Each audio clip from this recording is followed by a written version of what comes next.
Orthodox സഭയുടെ 11ാമത്തെ മൂറോൻ കൂദാശ സഭാ ആസ്ഥാനമായ കോട്ടയം ദേവലോകം കാതോലിക്കേറ്റ് അരമനയിൽ ആരംഭിച്ചു. ഉച്ചയ്ക്ക് 2 വരെയാണ് മൂറോൻ കൂദാശ. സഭാധ്യക്ഷൻ പരിശുദ്ധ ബെസേലിയോസ് മാർത്തോമ മാത്യൂസ് തൃതീയൻ കാതോലിക്ക ബാവയാണ് മുഖ്യ കാർമ്മികത്വം വഹിക്കുന്നത്. ശനികളായ യുവതികൾ നിന്റെ സൗന്ദര്യത്തെ മോഹിച്ചു. നിന്റെ ആർദ്രത വീഞ്ഞിലും നല്ലതാകുന്നു. നിന്റെ ദർശനം വിശിഷ്ടവും മാന്ത്രിക ലില്ലി പുഷ്പങ്ങൾക്ക് തുല്യം ഏറ്റവും മോഹനീയവുമാകുന്നു. ഭാവുകങ്ങൾ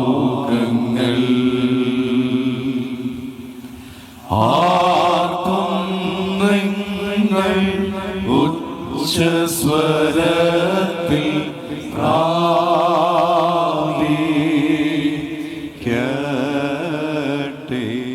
വിവരങ്ങളുമായി കോട്ടയത്ത് നിന്ന് ബിനോയ് രാജൻ ചേരുന്നു. ബിനോയ്, ഓർത്തഡോക്സ് സഭയെ സംബന്ധിച്ച് ഇനിയുള്ള കൂദാശകൾക്കൊക്കെയുള്ള മൂറോൻ തയ്യാറാക്കുന്ന വളരെ പ്രധാനപ്പെട്ട ചടങ്ങാണ് നടക്കുന്നത്. 8 വർഷങ്ങൾക്ക് ശേഷം നടക്കുന്ന ചടങ്ങിന്റെ മറ്റ് പ്രത്യേകതകൾ എന്തൊക്കെയാണ്? വിശ്വാസികളുടെ പ്രാതിനിധ്യം ഉണ്ടാകുമോ ഈ ചടങ്ങിൽ?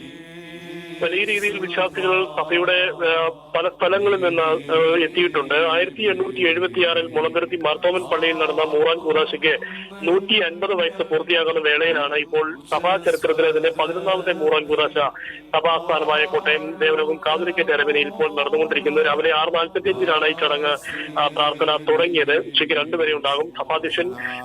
സഭാധ്യക്ഷനായി ചുമതലയേറ്റ പരിശുദ്ധ ബെസേലിയോസ് മാർത്തോമ മാത്യൂസ് തൃതീയൻ കാതോലിക്ക ബാവ മുഖ്യ കാർമ്മികനാകുന്ന ആദ്യ മൂറോൻ കൂദാശ കൂടിയാണിത്. മൂറോൻ എന്നാലെന്ന് പറയുന്നത് സുഗന്ധ തൈലം തയ്യാറാക്കുന്ന, പ്രാർത്ഥനാപൂർവ്വം തയ്യാറാക്കുന്ന ഒരു ചടങ്ങാണ്.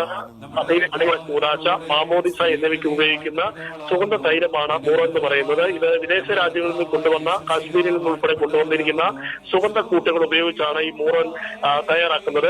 ഇതിന്റെ ഒരു പ്രാർത്ഥനാ മധ്യേ, കൂദാശ മധ്യേ ബൽസാം എന്ന ഒരു സുഗന്ധ തൈലവുമായി ചേർത്ത് വിശദീകരിക്കപ്പെടുന്നു എന്നുള്ളതാണ് ഇതിന്റെ ഒരു പ്രധാനപ്പെട്ട ഒരു ചടങ്ങ് എന്ന് പറയുന്നത്.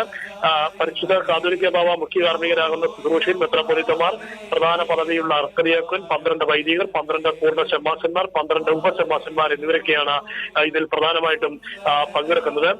സഭയിൽ ഏറ്റവും കൂടുതൽ തവണ വിശുദ്ധ മൂറോൻ കൂദാശ നടന്ന സ്ഥലമായി മാറുകയാണ് സഭാസ്ഥാനമായ ദേവലോകം അരമന. ഇതിനു മുമ്പ് 1988, 99, 2009, 2018 വർഷങ്ങളിലാണ് ദേവലോകം അരമന മൂറോൻ കൂദാശയ്ക്ക് വേദിയായിട്ടുള്ളത്. ഈ ചടങ്ങിലേക്ക് 11ാമത്തെ ഈ മൂറോൻ കൂദാശ ചടങ്ങിലേക്ക് അതിഥികളായി ഓറിയന്റൽ റഷ്യൻ ഓർത്തഡോക്സ് സഭാ പ്രതികളും പങ്കെടുക്കുന്നുണ്ട്. ശരി ബിനോയ്, ഓർത്തഡോക്സ് സഭയെ സംബന്ധിച്ച ഏറ്റവും പ്രധാനപ്പെട്ട ഒരു ചടങ്ങ് തന്നെയാണ് ദേവലോകം കാതോലിക്കേറ്റ് അരമനയിൽ നടക്കുന്നത്.